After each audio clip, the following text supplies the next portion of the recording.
Hello, I'm just some ghoul, and this is my channel. I've shared a couple story times from my trip to Japan, but none of them compare to the frankly unbelievably lucky story of the tofu shirt. So aside from the food and culture, the main reason me and my partner chose to travel to Japan, and when, was because a WRC car rally was being held in Toyota mid-November 2023. For Z, the whole trip was a car nerd's gasm.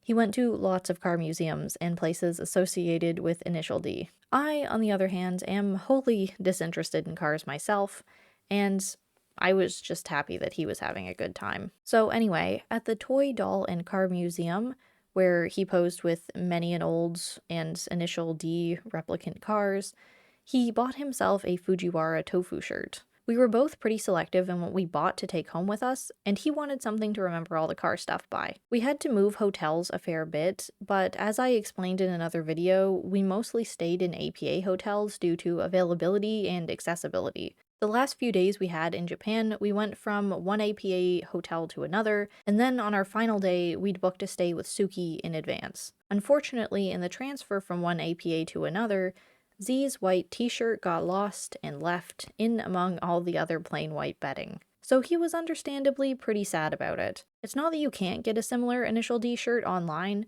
but the fact that he got this one in Japan at a museum with some of the car replicas. Gunma is the main stage where the anime and its races take place, from my understanding. So we emailed the branch of APA hotels that we'd left it at, kinda taking a shot in the dark because it was pretty clear they're outsourcing their cleaning. We constantly saw huge bags of laundry leaving the buildings every day, so what were the odds that the cleaners at the hotel found it before it got sent to the third-party laundry guys, or that the laundry guys kept it after the fact? But apparently they did find it, and in very confused English said that they would try to get it back to us. Technically, the email said that they found the described item and then everything else said won't and can't every time that I think that they meant that they will.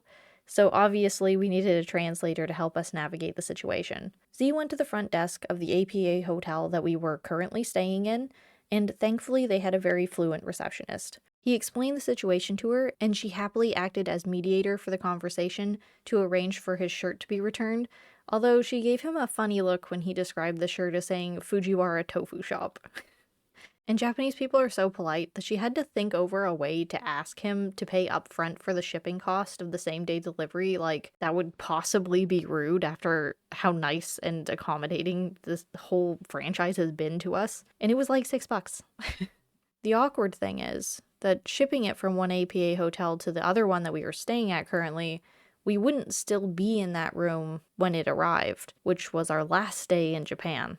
Thankfully, the staff was very kind and allowed us to use their hotel for the shipping information and come pick it up even though we'd no longer be staying there at the time. It seemed like the most logical thing to do rather than get a whole other hotel involved in the situation too. It was a little awkward to navigate, but it was worth it. On our last day in Tokyo, the very last thing that we did before we got on a train to go to the airport was to pick up Z's shirt. It was all very close to the wire, but we're both so happy that he got it back, that the staff was so accommodating, and that the shirt has such a great story attached to it now, on top of it being an Initial D shirt that he got in Gunma. So yeah, that's the story of the Fujiwara tofu shirt. It sounds kind of hectic, but the rest of our trip was pretty smooth sailing, so this didn't put a damper on our vacation right at the end or anything. Comment below with any wild chase vacation stories that you might have. I'm very thankful that ours worked out, but I'm sure that most others wouldn't have ended quite the same way. Anyway, until the next story time,